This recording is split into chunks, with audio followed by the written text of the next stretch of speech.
Les chrétiens sont pauvres. Ils sont misérables. Ils sont misérables parce que c'est des avares. Ils parlent à la là-bas. Un prophète il met là-bas. Un Jean met là-bas. Même pas de 500 000 francs pour donner à Dieu. Elle est sur compte. Elle n'est pas prête pour retirer pour donner à Dieu. Donc, comment je te parle? L'argent sur compte. Ça est là. Il y a un monsieur qui dit, elle vient dans l'église. Où il vient à l'église? Il sait qu'il doit aller comprendre. Elle ne peut pas le dire. Il ne peut pas le dire. Et puis il vient Foko. Et puis il dit, je n'ai rien. Avec que tu as l'argent. C'est de la sorcellerie. Maintenant tu veux que Dieu te donne l'argent. Quand on dit prière de richesse, tu cours. Si on dit qu'il y a prière de richesse, que tu cours, mais surpris pour toi, tu n'auras pas. Vous savez pourquoi? Parce que la richesse a des principes. On peut tout faire pour toi dans les prières, mais pas l'argent. Il faut donner l'argent. C'est pourquoi on n'a pas donné la dame là. Pourquoi elle a donné ces 2 pièces qui lui restaient? Dans la mentalité de la dame, elle sait que ce n'était pas beaucoup. Si elle avait donné une pièce, est-ce que c'est beaucoup? Elle se dit même 2 pièces n'est pas beaucoup. C'est pas beaucoup devant Dieu. Parce que Dieu fait tellement pour moi. Elle se dit, attends, ce qui me reste, je vais tout donner. Parce que dans la mentalité de la dame, l'argent appartient à Dieu. Ce qui me reste, je lui donne. Et je crois qu'il va multiplier. Qu'est-ce que tu donnes à Dieu pour que Dieu multiplie? Tu veux des riches. Qu'est-ce que tu donnes? Combien tu prends? Il y a des gens qui ne peuvent même pas dire. Donc moi-même, un petit qui ne peut pas dire, cette finance sera bafouillée. Cette finance sera bafouillée. Vous savez pourquoi? Hein? La dîme, c'est quelle? C'est, on appelle ça dixième. C'est ça? De ton quoi? Hein? Maintenant, toi, tu ne paies pas la dîme. Il y a deux phases qui font que les chrétiens souffrent dans les finances. Un chrétien qui commence un travail, son premier salaire est pauvre. On appelle ça prémisse. Prémisse est contact de la richesse. Tu fais activité.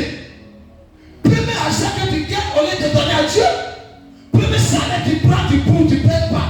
Tu sors te saper. Et puis maintenant tu veux que ce travail-là n'a qu'à prospérer. Comment? Prémisse, quand tu commences l'activité, premier achat que tu gagnes, même si c'est 1000 euros, tu donnes à Dieu. Quand tu fonctionnes comme ça, le Seigneur met la main sur ton travail, sur ton activité, sur toute activité que tu vas faire. Mais beaucoup poussent, les prémices, ils poussent, ils dépensent. Et puis elle vient dire non, mais je ne comprends rien. Mais finance c'est bizarre. Mais prémices, c'est à dépenser. D'autres aussi ne peuvent pas dire. La Bible que si tu ne peux pas le dire, qu'est-ce que tu as dit? Hein? La pauvreté. Quand le dévoreur va venir, qui va menacer le dévoreur? Hein? Qui va menacer le dévoreur? Question. Hein? Personne. La Bible que quand tu ne paies pas la dîme, ton dévoreur ne sera pas menacé. Pas Dieu. Mais quand tu paies la dîme, qui va menacer? Dieu va menacer le dévoreur pour ne pas qu'il dévore des biens. C'est une loi, c'est un principe de richesse. Les gens ne peuvent pas. Il y a deux prédicateurs, des partis, qui soit qui dit à certaines personnes ne peuvent pas t'attendre. Parce qu'ils sont francs-maçons mystiques. On les a déjà donné les agents ça. Donc ils ne peuvent pas donner de l'enseignement aux gens parce qu'ils veulent que tout le monde emprunte la facilité. Quelqu'un ne fait rien. Il n'a pas d'entreprise. Rien. Et puis il devient, il a beaucoup d'argent. Et puis vous croyez en lui. Quelqu'un, on n'a pas, nous aujourd'hui sur le truc des prédicateurs. Et puis celui qui compte des millions, des 10 millions, des 20 millions, il n'a pas gagné l'église, il n'a pas église beaucoup de. Mais toi, tu crois en lui. Si tu me vois de suite là, qu'il y a ça dans ça, faut plus. Oui, il faut plus. Dis attention, il faut plus. J'ai enlevé ça où? Même si Dieu m'a béni, mais ça ne peut pas être un coup comme ça. Amen, amen pas. Mon plus faut d'abord aller derrière. C'est comme ça, tu es venu à l'état. Donc, même si tu es venu à tirer derrière. Amen. Même si tu tirais derrière, tu es venu à l'état. Et c'est comme ça, les choses se passent. Dis à ta soeur, je vais changer. Je vais plaire là-bas. Dis, je vais plaire là-bas. Qui là-bas? Les gens qui sont là-bas, les gens te montrent. Il vient à l'église.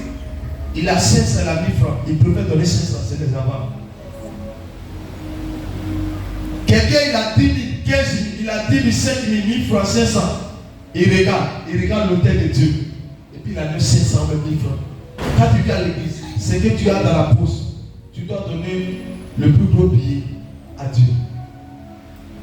Si dans ta poche, tu as 10 000, que tu as 1000 francs, tu es là-bas. Si tu as la capacité de 10 000 et tu ne le fais pas, tu en vas. Parce que nous tous, on n'a pas les mêmes moyens. On n'a pas même, il y a d'autres là, ils peuvent avoir la capacité de donner 1000 francs. Ils sont limités à l'âme. Il y a d'autres qui sont limités à 500.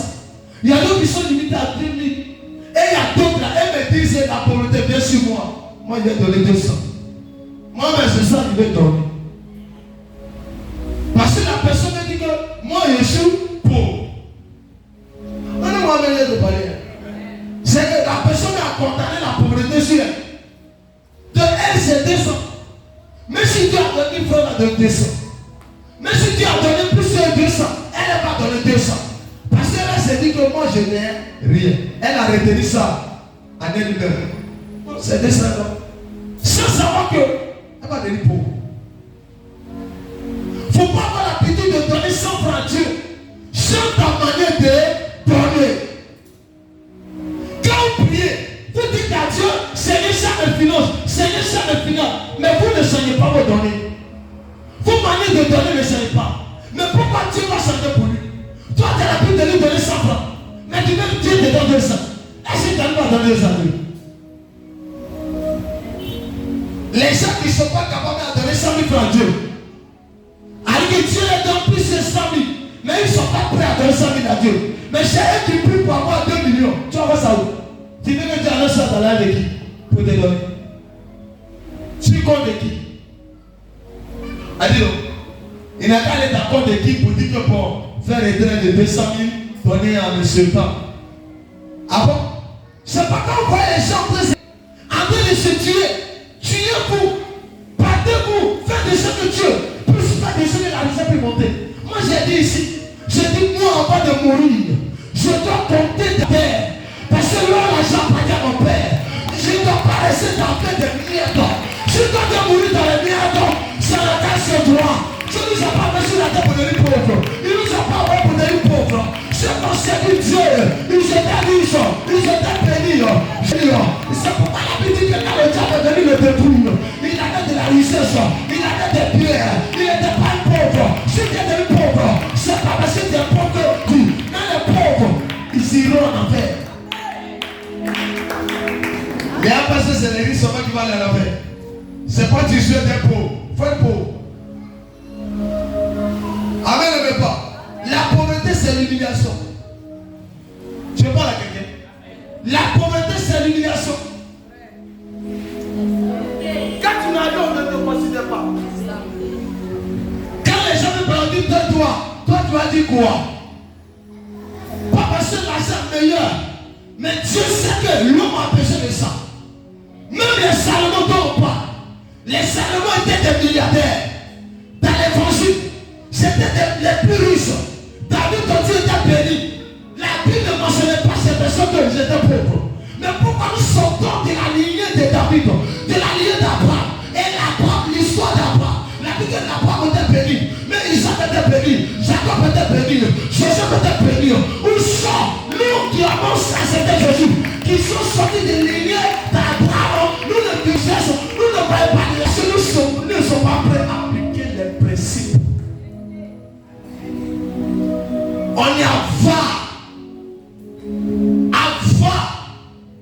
Quand le pasteur va commencer à prêcher, regarde ce qui tue les chrétiens. Quand le pasteur commence à prêcher la sanctification, on se moque de lui, on commence à dire bizarre. Quand commence à prêcher, il y a deux évangiles que les chrétiens n'aiment pas. L'évangile de la sanctification et l'évangile du bonheur. Les gens ne partent d'argent. Sois délivré ce soir.